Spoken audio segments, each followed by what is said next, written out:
अस्सलाम वालेकुम नाज़रीन, आप देख रहे हैं हमारा यूट्यूब चैनल। और अभी लिबर्टी चौक पे पीटीआई के लोगों का जम्मे गफ़ीर होने वाला है।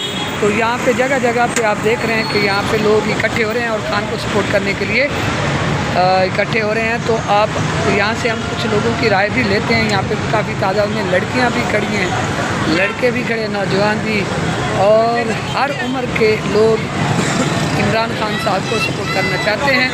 तो आप सबको ये देखें, हर उम्र के लोग, बच्चे सब शामिल हैं। यहाँ पे मीडिया के कुछ लोग भी आए हुए हैं जो कि लोगों की राय ले रहे हैं कि क्या लोग इस बारे में कह रहे हैं।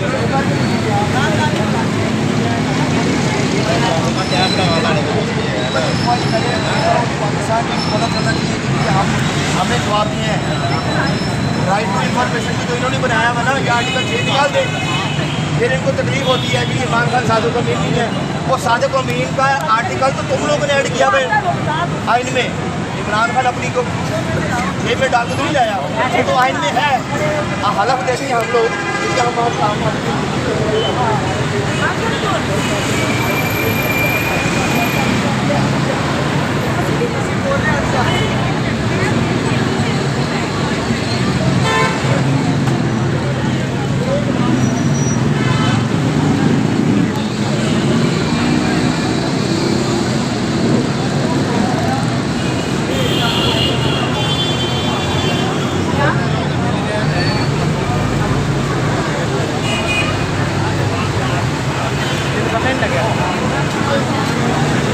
आगे चल के किसी से हम पूछते हैं कि इमरान खान साहब आपको कैसे लगते हैं।